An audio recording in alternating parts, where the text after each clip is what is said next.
Madame, Monsieur, bonsoir. Éco-débat s'intéresse aujourd'hui à un sujet qui ressurgit dans le débat public constamment, les accords de libre-échange. Depuis 2000, le Maroc en a signé pas moins d'une cinquantaine.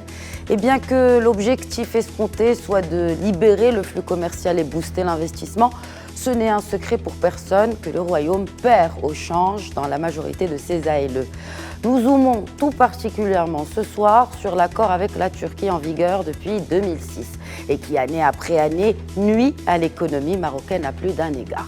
Résultat des courses, une balance commerciale largement déficitaire côté marocain, un secteur textile marocain lésé, sans parler de l'offre exportable du Maroc qui perd en compétitivité à cause d'une livre turque dévaluée. Ainsi, des centaines de PME, TPE marocaines déposent le bilan ou sont menacées de le faire et des dizaines de milliers d'emplois risquent de disparaître. Du coup, le Maroc, à travers son ministre de l'Industrie, exige la révision de l'ALE avec les Turcs.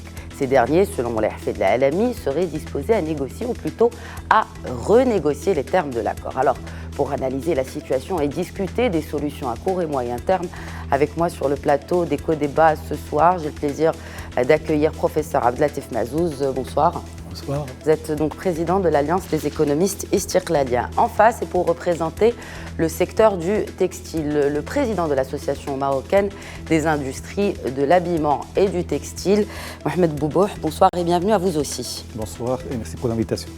Également sur le plateau d'Éco-débat, le professeur Abdelhafid Oualalou, vice-président de l'Institut marocain des relations internationales, l'IMRI, également vice-président du Centre d'études et de recherche à Aziz Blal, le CERAB. Bonsoir professeur et bienvenue à vous aussi sur ce plateau. Bonsoir et merci pour l'invitation.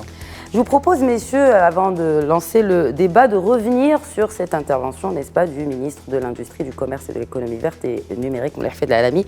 C'était le 10 février, lundi dernier, donc à la Chambre des représentants.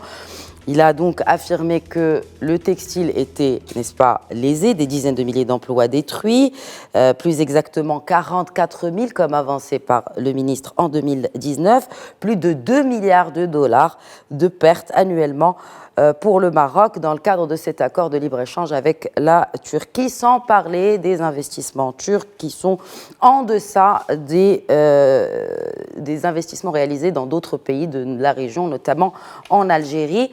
Et je le cite, « Il s'avère à la lumière de ces chiffres que nous avons un problème avec la Turquie. Faute de compromis, deux solutions se profilent, la révision ou la suspension par le Maroc de l'ALE. » Fin de citation. Une réaction, messieurs. Mohamed Boubouh. Alors effectivement, la décision de M. le ministre, c'est une décision politiquement courageuse. Et économiquement, elle est légitime. Pourquoi ?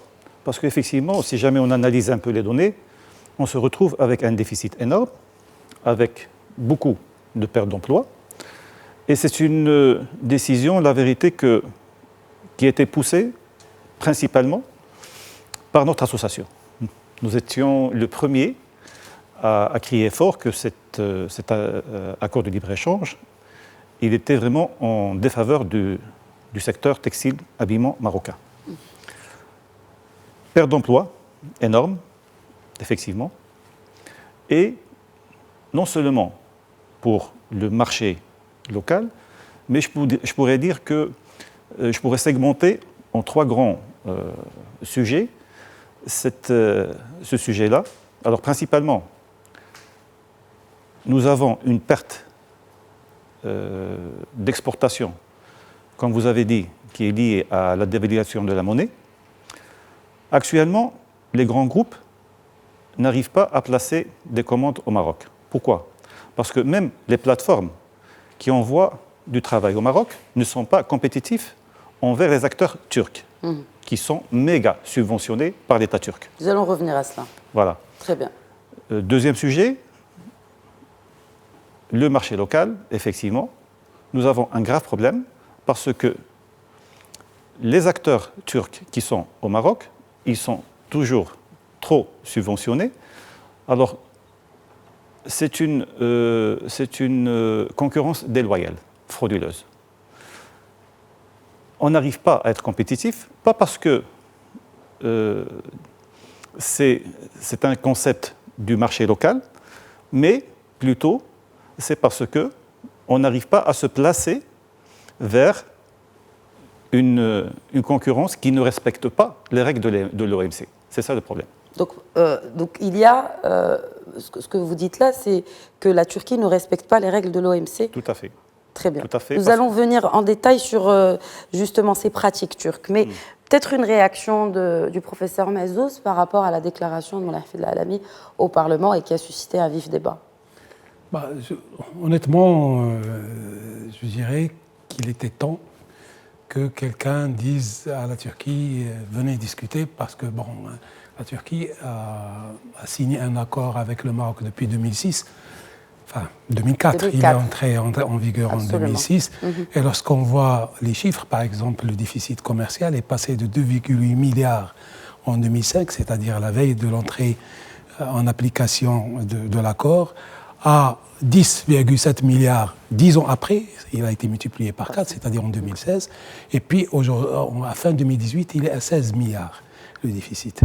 Alors, l'accord qui a été signé dans un contexte. Hier, honnêtement, j'ai entendu des choses, plutôt lundi, au Parlement, qui ne m'ont pas plu.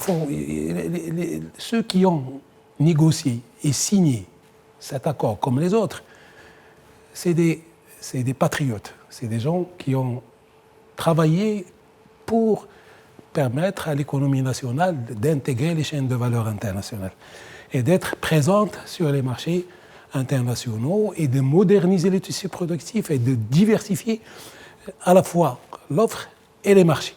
Donc il y avait un ensemble d'objectifs qui étaient donc visés par les pouvoirs publics et qui ont poussé à la conclusion d'une série d'accords. Il n'y a pas 55 accords, il y a des accords avec 55 pays, mais dans les 55 pays, il y a 28 États de l'Union européenne donc, qui font une bonne part.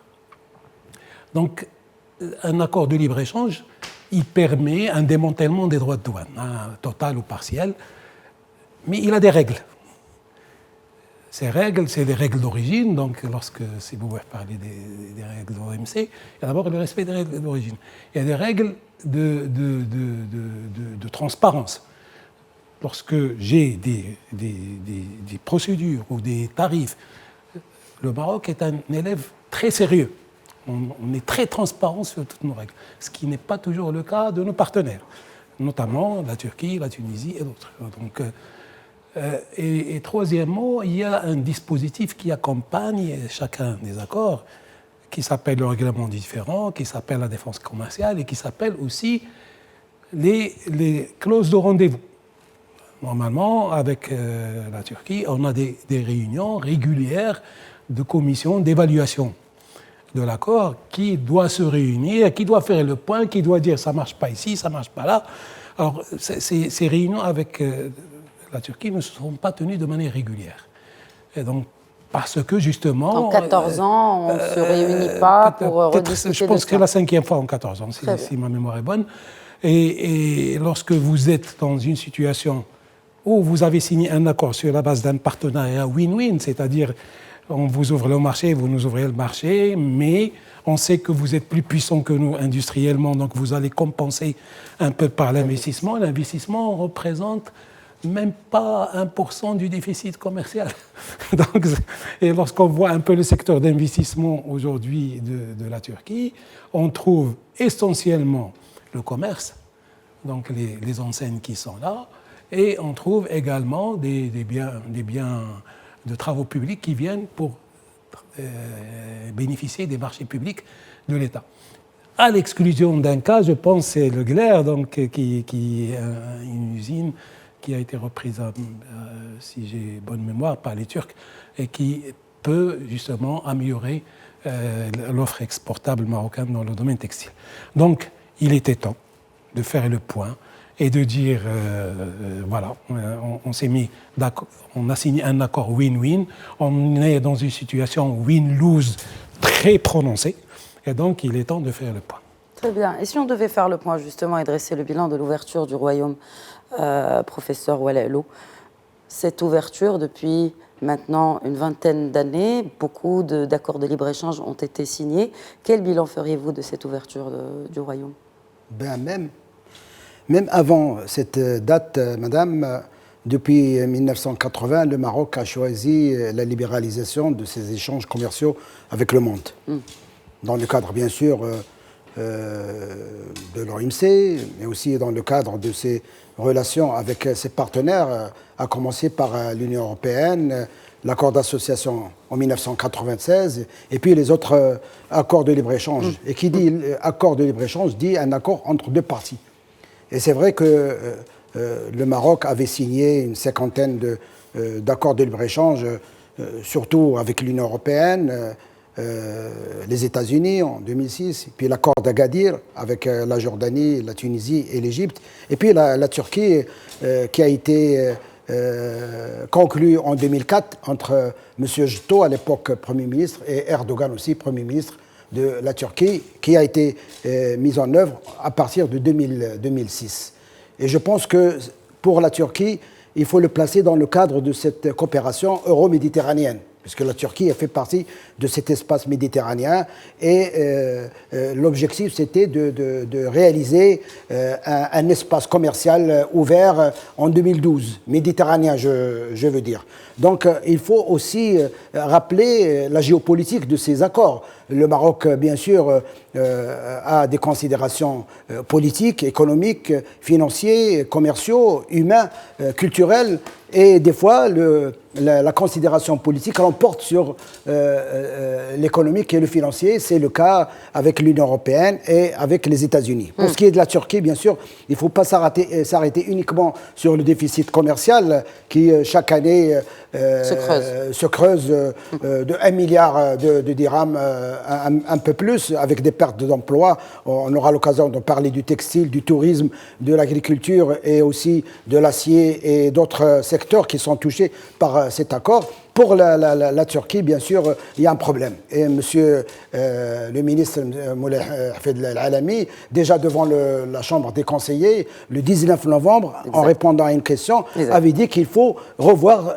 tous les accords de libre-échange. Mais pourquoi maintenant? Pourquoi revoir ces accords, selon vous, maintenant? Pourquoi? Peut-être que la goutte a fait déverser le vase, comme on dit. Et puis, il y a eu des réclamations, y compris par les opérateurs économiques dans le textile, mais aussi la SMEX, qui s'occupe de tout ce qui est export marocain vers l'étranger, qui ont demandé la révision. Bien sûr, monsieur le ministre Alami avait procédé déjà par une étude d'évaluation de ces impacts qui sont malheureusement négatifs, nombreux dans la plupart des accords de libre-échange, sauf pour notre partenaire de l'Inde, où il y a quand même une balance commerciale en faveur du Maroc à cause de l'exportation des phosphates et des engrais, mais le reste c'est déficitaire. Il avait mis le point sur la Turquie parce que la situation politique actuelle entre le Maroc, il faut le dire, c'est pour ça que j'avais parlé de la géopolitique, il y a l'économique, il y a le déficit, il y a les chiffres, mais il y a la géopolitique. Souvenez-vous que M.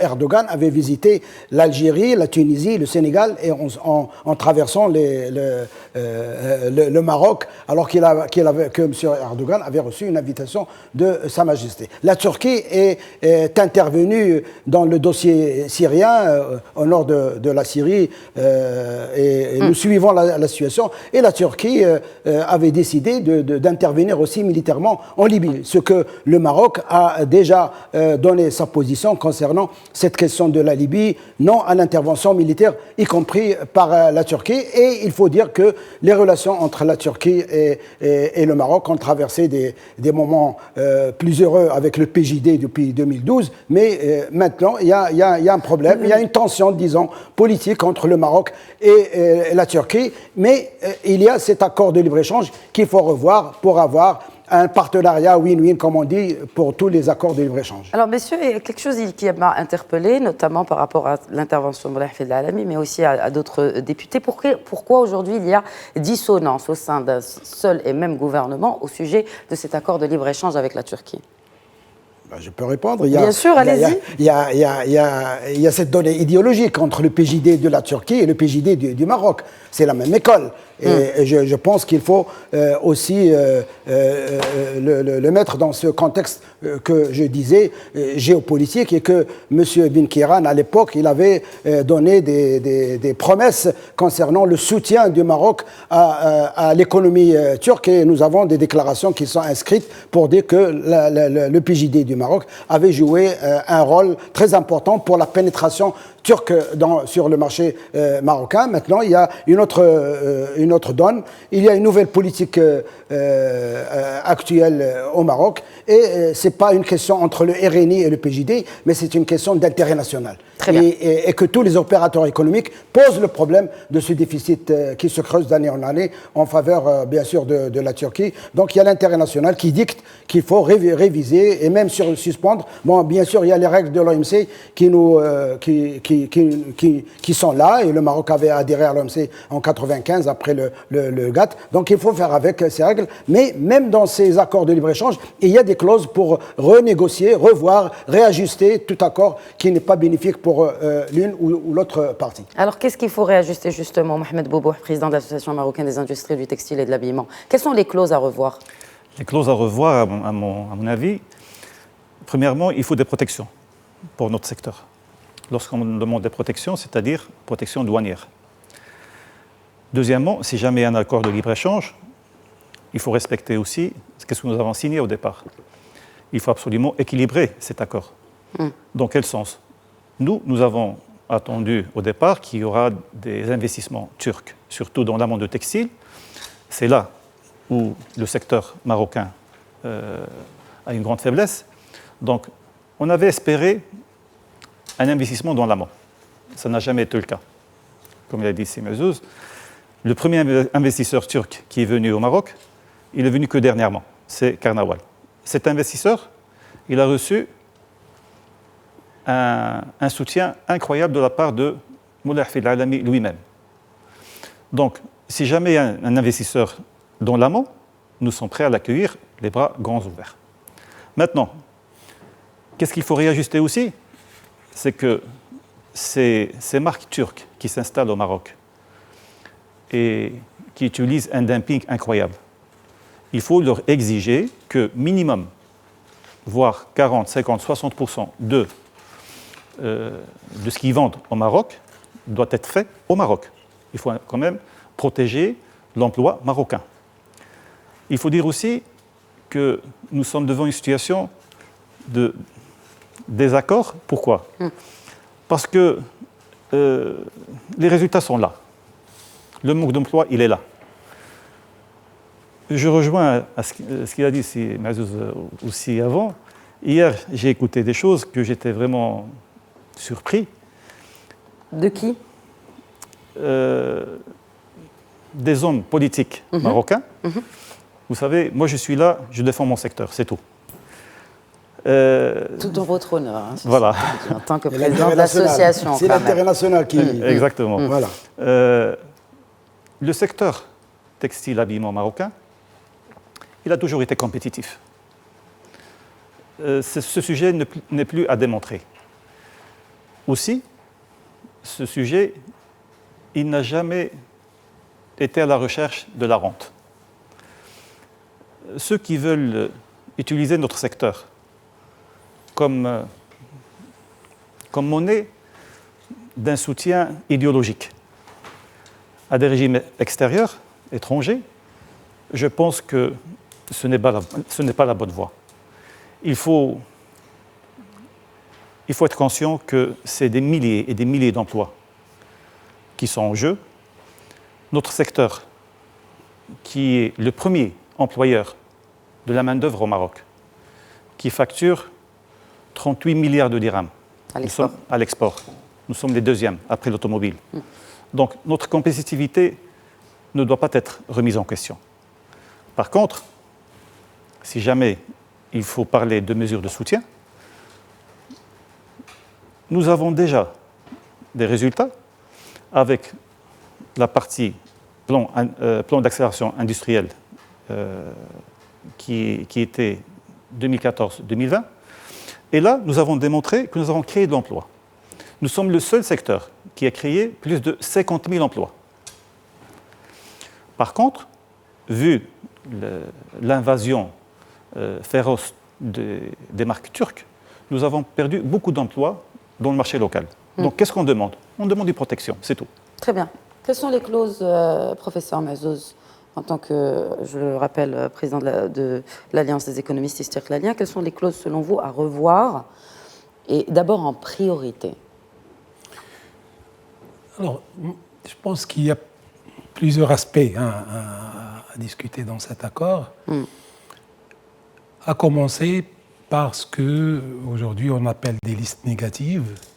Et ces listes négatives, c'est une liste de produits qu'on peut mettre en dehors de l'accord parce que ces produits sont très sensibles pour notre économie, parce que, sans offenser nos partenaires, quand on voit les pratiques concurrentielles de nos partenaires turcs, ce sont des pratiques qui mettent à plat ces produits. Je parle de produits textiles, je parle de produits alimentaires, je parle du tabac.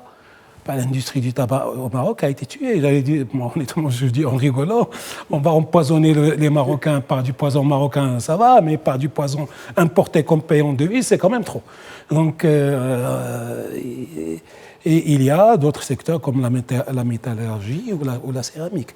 Donc, il faut s'asseoir et voir quels sont les produits qui ne vont pas indisposer sur les marchés internationaux des Turcs. Parce que quand je dis ça, parce qu'il y a des pratiques sur le marché marocain qui font que la concurrence est une concurrence qui n'obéit pas aux règles, je dirais, orthodoxes de la concurrence, pour ne pas dire une concurrence déloyale.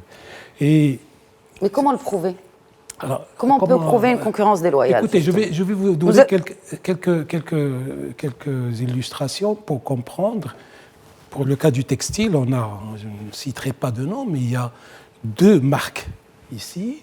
Et il y a également un distributeur de produits alimentaires, etc.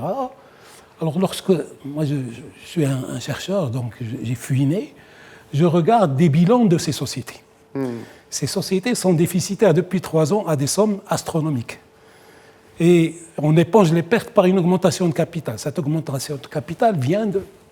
Donc, si je supporte cette perte, j'éponge la perte, ça veut dire que je suis subventionné pour permettre justement à ces produits d'être vendus, que ce soit dans l'habillement ou dans l'alimentaire ou dans l'hygiène, donc à des prix en deçà. Donc on fait du dumping, on est en train de tuer l'industrie locale pour qu'on installe un monopole turc. C'est très grave. Donc on est en train de tuer l'épicier aussi, parce que l'épicier, avec ses petites marges et ses petites quantités, ne peut pas faire face à ce genre de distributeurs qui ont pénétré les veines de la distribution marocaine et des petits quartiers. Donc, c'est toute la chaîne de valeur de la production de la matière première jusqu'à la distribution que les commerçants ou les investisseurs turcs se sont appropriés pour le cas marocain. Et pour l'investissement, au lieu d'investir au Maroc, ils ont préféré investir chez le voisin. Donc, on a des petites miettes et les gros investissements se font chez le voisin. Donc, c'est tous ces éléments qu'il faut mettre sur la table. Honnêtement, je ne veux pas politiser le débat. Pour moi, c'est un débat économique et social. C'est une balance commerciale, une balance des paiements, parce que très souvent, on nous dit « et l'Europe ». L'Europe, nous sommes presque équilibré au niveau de la balance des paiements. Parce qu'il y a des investisseurs, il y a des transferts MRE, il y a du tourisme et il y a des marchandises. Alors que là, on n'a ni marchandises, ni investissement, ni MRE, ni tourisme. On est déficitaire sur tous les tableaux. Donc, c'est ces éléments-là qu'il faut poser et discuter si on est de vrais partenaires. Donc, moi, j'aurais aimé que la partie politique soit jouée positivement. Donc on a des alliés, ils doivent discuter entre eux pour régler cette histoire, donc pour ne pas en arriver là. Très bien. Je vous propose, messieurs, de continuer le débat juste après cette pause. Merci de rester avec nous, à tout de suite. Bonsoir et bienvenue à ceux qui nous rejoignent. Vous regardez Éco-Débat que nous consacrons ce soir à l'accord de libre-échange ou à la renégociation de l'accord de libre-échange entre le Maroc et la Turquie. Avant la pause, professeur Abdelatif Mazouz, président de l'Alliance des économistes istiqlaliens, mettait le doigt sur une question très importante en ce qui concerne notamment ces pratiques quelque peu douteuses, en tout cas qui ne sont pas en faveur du dumping invisible de la Turquie, du gouvernement turc, en faveur de ces entreprises, de ces industriels qui commercialisent ici au Maroc, justement en défaveur du produit marocain. Peut-être une réaction, Mohamed Boubou, président de l'AMIT. Tout à fait. Je voudrais réagir parce que je confirme, nous avons fait une étude concernant les marques turques installées au Maroc. Et notre surprise, c'était de nous retrouver avec des bilans négatifs. C'est-à-dire, il n'y a qu'une seule explication à ça. Ces entreprises-là, ils vivent grâce à des subventions. Alors, la stratégie, c'est quoi? La stratégie, c'est d'attaquer le tissu industriel marocain, le fragiliser, de prendre le monopole et rester seul. On ne peut pas rester des bras croisés contre ce genre de pratique. Et moi, ce que je demande, c'est que les hommes politiques marocains, c'est qu'ils doivent mettre vraiment un front uni contre ce genre de pratique. Très bien. Alors, peut-être je vous fais réagir aussi, professeur Oualalo, et surtout sur cette question des autres secteurs. On a parlé bien sûr du textile. Quels sont les autres secteurs qui sont défavorisés par cet accord de libre-échange? Vous avez cité tout à l'heure l'acier. Oui, il y a l'acier. En plus du textile, il y a l'acier. Il y a aussi les marchés publics. La Turquie, elle arrache de plus en plus des marchés pour l'autoroute, les routes, tout ce qui est infrastructure. Et Dieu sait que le Maroc réserve plus de 190 milliards de dirhams par an pour tout ce qui est équipement et infrastructure. Donc les Turcs aussi sont présents. Il n'y a pas que le textile, comme on l'avait dit, il y a ce commerce de détail, les BIM, enfin, pour les citer, parce qu'ils sont connus dans plusieurs quartiers, à peu près 900 magasins, à peu près. Hier, j'avais visité le BIM, c'était pour la première fois. J'ai remarqué que 80% des produits vendus sont marocains. 20% turcs, ce sont des biscuits, c'est de la cosmétologie, des shampoings, des choses comme ça, d'entretien, puis quelques vêtements ici et là. J'avais posé la question à ceux qui achètent à nos clients marocains, puisque ce magasin turc, il est à 10 mètres d'une épicerie. Et quand même, ça fait une concurrence déloyale. Ce n'est plus les grands magasins qui font peur avant, mais maintenant, c'est de la proximité. C'est affiché. Nous, on ne cherche pas de rentabilité immédiate, mais c'est à long terme. C'est même écrit derrière le caissier. Donc, pour vous dire que, et ça rejoint la stratégie... Si vous dites qu'il y a des produits marocains qui commercialisent des produits marocains, ou ils sont emballés au Maroc? Il y a des produits marocains, comme les eaux minérales, paraît-il, ils vendent moins cher les eaux minérales dans ces magasins que ailleurs, mais ils font de l'emballage. Et là, il n'y a plus de vrac, comme dans certaines épiceries. Tout est emballé, y compris les fruits, les légumes marocains emballés à Ain Harouda, à Casablanca. Donc, ils s'investissent aussi dans la distribution d'une manière intelligente et moderne. Alors, à côté de cela, il faut quand même parler du tourisme. Nous avons plus de 250 000 Marocains qui visitent la Turquie, Istanbul, avec les agences de voyage, avec des prix 160 000 il y a un an, c'est-à-dire que c'est 250 000 par an, du moment qu'il n'y a pas de visa entre les deux pays. Et tous ceux qui ont des problèmes avec le visa Schengen, ils se dirigent vers Istanbul pour faire du shopping et même pour faire du tourisme balnéaire sur la côte méditerranéenne connue, avec des prix vraiment imbattables par rapport à des prix qui sont même pour le tourisme interne. Aussi, il faut le dire aussi que la Turquie est très compétitive. Compétitive parce qu'il y a le rôle de l'État turc. Et ça a été dit, avec les subventions, avec tout ce qui est facilité fiscale, avec des facilités pour le terrain, pour l'énergie, le foncier. C'est très important parce que quand on visite la Turquie, avec les zones industrielles qui sont très importantes, on voit qu'il y a un effort de la part de l'État qui soutient le secteur privé, qui lui facilite la chose, y compris pour l'export. Et ça explique pourquoi certaines sociétés qui sont déficitaires au Maroc, ils tiennent toujours le... Mais le Maroc soutient aussi les industriels, détrompez-moi. Paraît-il, pas suffisamment.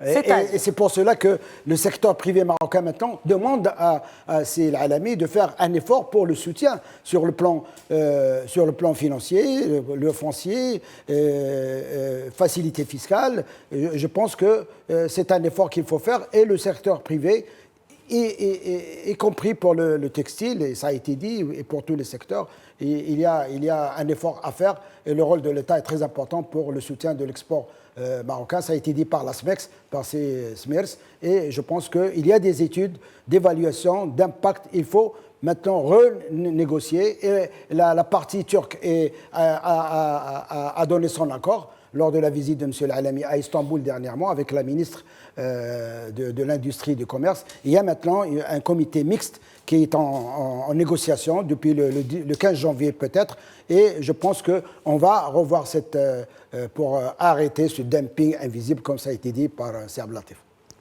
Professeur Mazouz, alors on a écouté cette question c'est la réponse de M. Ouelelou par rapport à ces pratiques-là. Aujourd'hui, l'industriel marocain est lésé de deux côtés parce qu'il n'est pas assez soutenu. Et en même temps, il n'arrive pas à faire concurrence. Est-ce que finalement, est-ce que c'est purement de la concurrence déloyale ou aussi il faudrait qu'on fasse un petit effort supplémentaire pour changer la donne par rapport à l'offre marocaine? Écoutez, d'abord, pour compléter un petit peu ce qui a été dit par rapport au secteur, je vous ai parlé du secteur de la biscuiterie ou un ensemble même d'autres éléments de la filière agroalimentaire, de la céramique, de la métallurgie. Et je vous cite ces secteurs pour vous donner justement l'exemple. L'exemple, c'est que lorsque il y a eu demande et j'allais dire pétition de la part des secteurs concernés, demandant ce qu'on appelle une défense commerciale, des mesures de défense commerciale. Donc, il y a eu un travail qui a été fait sur le coût, les composantes du coût des produits concurrents venant de la Turquie, comparativement à la partie marocaine. Et donc, lorsqu'on a défini la part de la subvention pour le cas des mesures anti-subvention, et on a instauré ce qu'on appelle un droit compensatoire des subventions, c'est-à-dire c'est quelque chose qui est payé en plus dans les droits de douane pour les produits en question, nos produits deviennent compétitifs. Deuxième exemple qui est très important. Le seul secteur, je dirais, aujourd'hui, sur lequel, sauf si la donne a changé cette année, mais en tout cas, sur lequel nous jouons à armes égales et nous sommes excédentaires avec la Turquie, c'est l'automobile.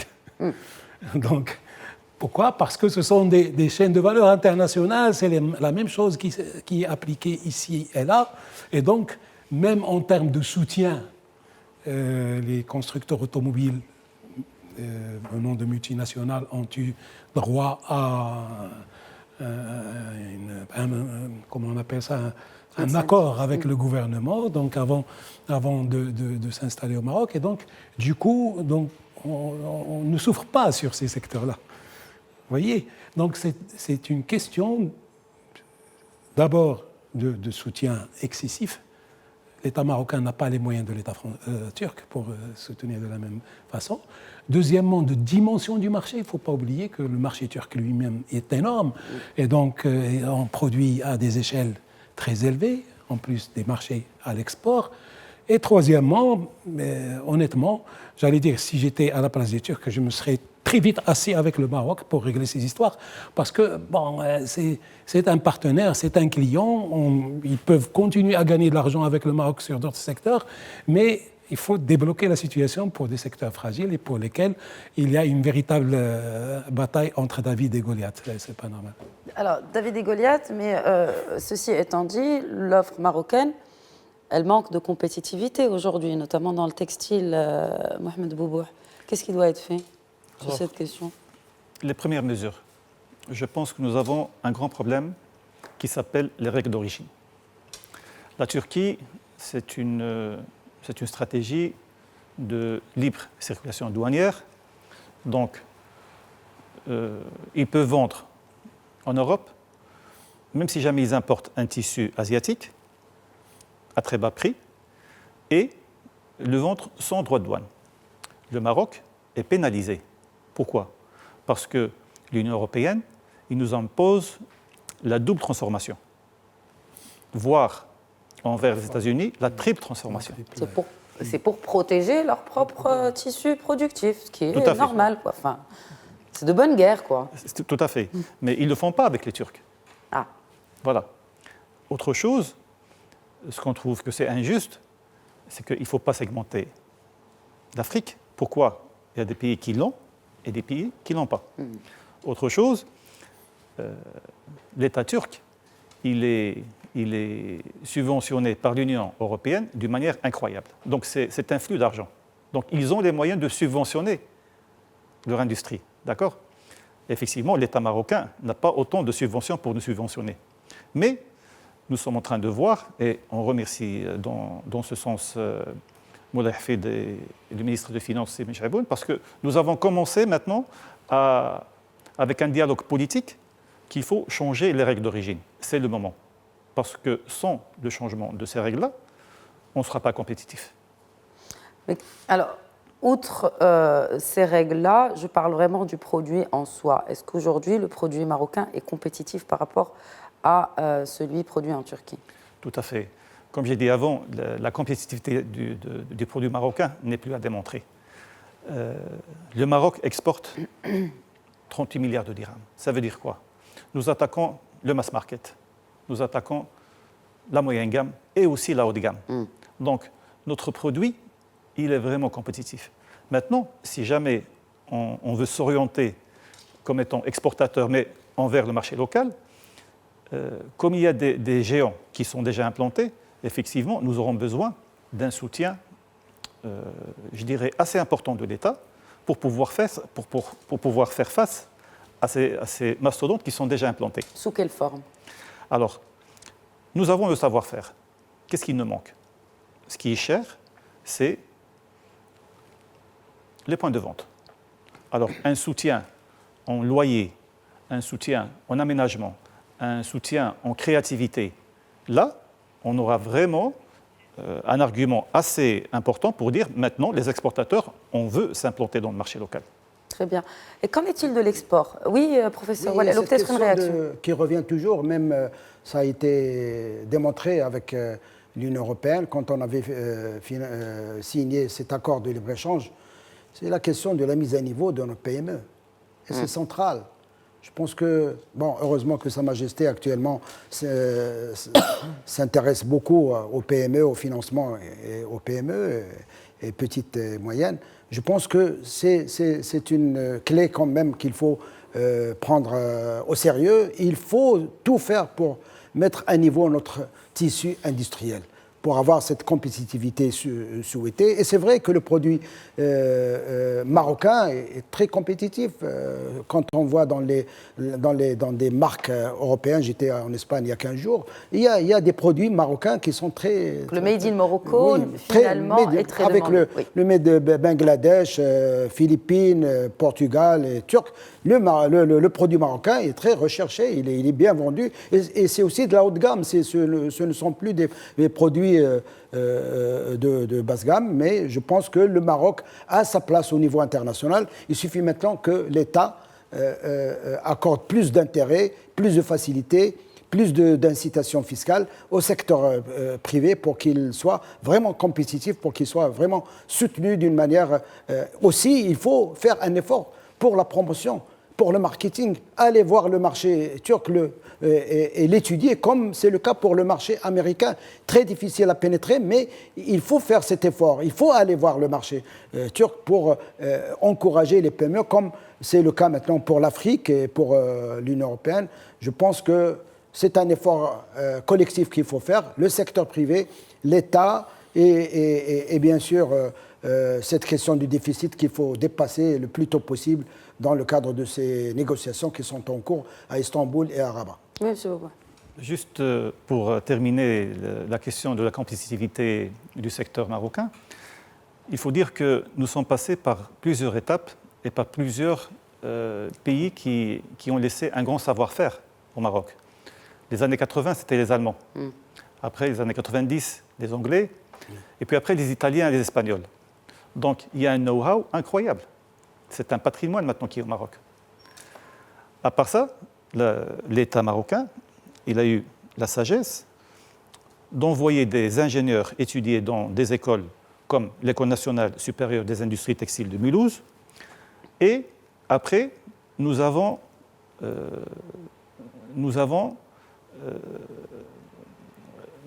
pris conscience qu'il faut absolument avoir une école de textile habillement au Maroc. Et nous l'avons fait.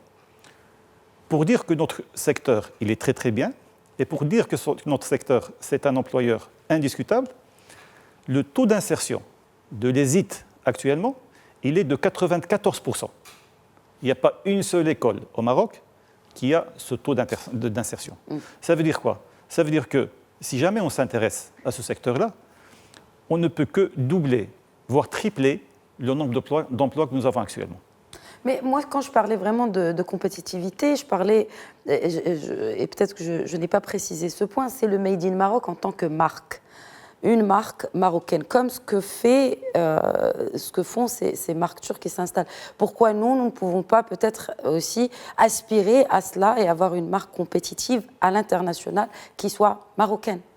Apparemment, tout à fait. déjà sur le marché turc, il y a des marques marocaines qui ont fait la tentative et qui ont reçu une fin de non-recevoir. Hein, donc, ils ont eu des problèmes à faire entrer leurs produits sur le marché turc.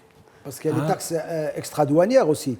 Et c'est permis. Et je pense que la Turquie joue beaucoup sur ces taxes extra-douanières. Ils ont eu des normes après la signature de l'accord. Ils ont quand même changé des choses. C'est pour ça que je parle de transparence.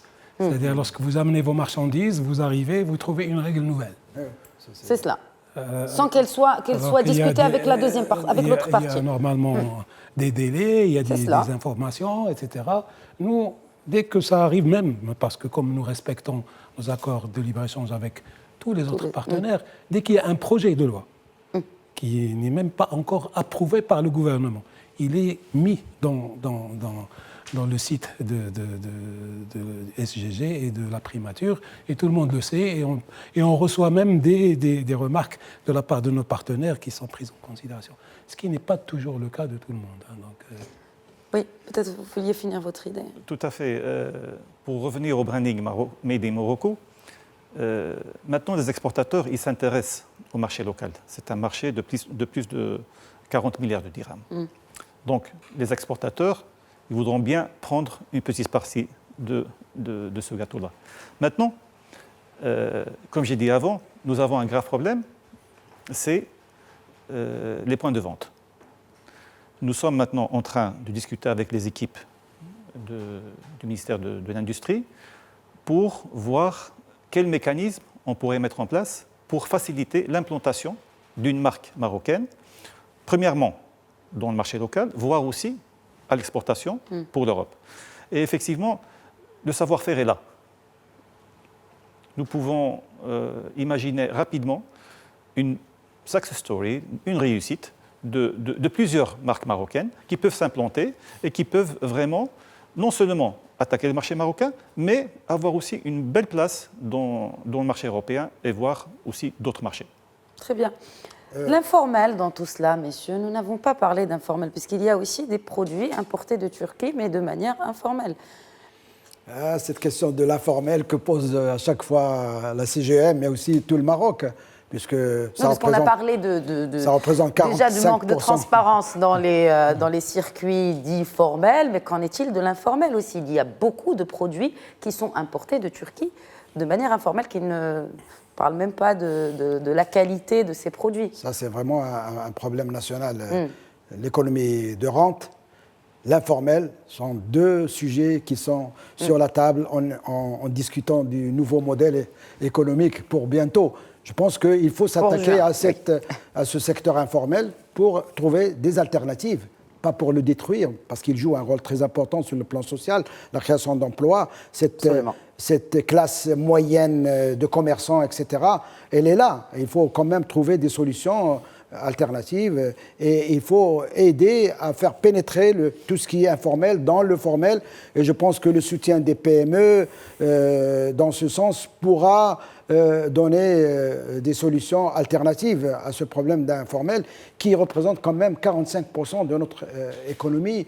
Avec, d'après les chiffres de M. El-Halimi, ACP, ça représente quand même plus de 2 millions de personnes qui y travaillent et qui n'ont aucune protection sociale, qui ne participent pas à la fiscalité marocaine et qui sont là. Et je pense qu'il faut faire avec des solutions marocaines, pas uniquement de détruire ou bien d'éradiquer d'une manière avec force, mais il faut quand même trouver des solutions. Et c'est un sujet d'actualité. Non, mais je veux dire, parce qu'il y a une part, parce que nous ne disposons pas de chiffres exacts, mais il y a une part de l'informel turc dans nos marchés, dans le marché local. Il y a de l'informel tout court, y compris le turc maintenant. Oui, mais vu qu'on parle d'accord de libre-échange... Il y a la Chine, il y a en termes l'Inde. D'importation, je pense qu'il y a déjà un premier pas qui a été fait par un peu la fermeture un peu de Bab Sibta et Milia. Et les professionnels peuvent le confirmer, on a commencé à en ressentir l'effet sur les marchés. Donc je dirais c'est un joli coup également qu'il faut souligner. Donc l'informel, à mon avis, si on se met à parler de l'informel aujourd'hui, il nous faut une autre table ronde. Il y a tellement de choses à dire sur l'informel, chez le producteur, l'informel total, l'informel partiel, chez le commerçant, chez le marchand ambulant, etc. etc. Donc, il y a un informel vivrier que la situation sociale un peu impose et qu'on maintient, mais il y a de l'informel structuré. C'est celui-là qu'il faut essayer d'éradiquer rapidement parce que là-dessus, le manque à gagner est énorme. Je voudrais terminer par le point sur l'investissement, messieurs, et justement, pourquoi la Turquie investit-elle autant en Algérie et pas assez au Maroc ? On revient toujours à l'Empire ottoman, pour ne pas dire autre chose. Je pense que là aussi, c'est la géopolitique. Et je pense que la visite de M. Erdogan en Algérie, au Sénégal et dans plusieurs pays africains, il faut dire que la Turquie est devenue une puissance économique dans la région du Moyen-Orient. Elle intervient un peu partout et donc elle a besoin de ces marchés. Et comme toute puissance économique, elle a besoin de ces marchés. Malheureusement, les investissements turcs sont très faibles. C'est ce que demande le Maroc après cette étude d'impact, c'est encourager l'investissement turc. Et ce qui a été dit pour le textile, c'est valable aussi pour tous les... Donc il faut aller à la création de sociétés mixtes pour qu'ils fabriquent localement et non plus importer le produit turc fini. Et je pense que là, c'est une question qu'il faut... et comme ça a été dit aussi, il faut avoir cette liste négative pour ne pas toucher à des secteurs sensibles, que ce soit l'agriculture ou même les services. Parce que quand même, il y a des interférences entre la zone de libre-échange Maroc-Turc, Maroc-Union européenne, Turquie-Union européenne, accord douanier entre la Turquie et l'Union européenne, l'accord d'Agadir, on n'en a pas parlé, mais quand même, il a quand même une conséquence. Et nous avons vécu ce problème avec l'Égypte, tout ce qui est problème d'origine sur la voiture marocaine. Donc je pense que ce sont des choses à négocier calmement, mais sur la base d'études d'impact avec bien sûr des opérateurs économiques qui doivent être concertés, associés à toute négociation. Je pense que c'est déjà le cas. Et nous faisons confiance à notre diplomatie économique. Il faut le dire que aussi, tout accord de libre-échange, il y a l'intervention du ministère des Affaires étrangères, il y a ce côté de souveraineté et il y a ce côté aussi qu'il faut préserver des intérêts et des amitiés avec tout le monde, à commencer par la Turquie, mais toujours dans le cadre d'un partenariat win-win. Gagnant-gagnant. Un dernier mot, Mohamed Boubouk, et puis professeur Mazzouz. Moi, je dirais, la MIT a sollicité les associations turques à investir au Maroc, ou bien en capital 100% turc, ou bien en JV avec des intervenants marocains. Nous n'avons jamais eu de suite. La seule boîte qui s'est installée au Maroc, elle a été dopée par toutes les subventions marocaines. Et Monsieur le ministre lui-même, il a pris son dossier pour qu'il s'installe et il lui a facilité toute la procédure. Ça veut dire quoi? Ça veut dire que si jamais les Turcs veulent investir, et on a besoin, dans le monde textile, ils sont les bienvenus. Très bien. Professeur Mazzouz, un dernier mot pour clore le débat. Voilà, en fait, comme je l'ai dit au début, c'est la relation qu'on discute aujourd'hui, parce qu'il y en a d'autres, qui est celle du Maroc avec la Turquie, doit être discutée de manière dépassionnée, j'allais dire, et surtout dépolitisée. Et le Maroc offre des opportunités énormes aux investisseurs turcs. Ils les chouchoutent quand ils viennent. Malheureusement, ils ne viennent pas. Il y a eu un seul cas significatif, à mon avis, c'est le seul. Le reste, on va dire, moi, j'appelle pas ça des investissements. Donc, il y a encore des choses à faire avec la Turquie, dans plusieurs filières, notamment dans le textile. Donc, il faut profiter de ce rendez-vous pour examiner d'abord les éléments qui nuisent pour les arrêter, mais aussi se projeter dans l'avenir parce qu'il y a des opportunités intéressantes dans le cadre d'un partenariat réellement win-win. Merci beaucoup Abdelatif Mazzouz, Mohamed Boubouk et Abdelhafed Oualalou d'avoir enrichi ce débat autour donc de l'accord de libre-échange entre le Maroc et la Turquie. Merci à tous de votre fidélité. Très bonne suite des programmes sur notre antenne et je vous donne rendez-vous la semaine prochaine pour un nouveau numéro d'Éco Débat. D'ici là, bonne semaine à tous.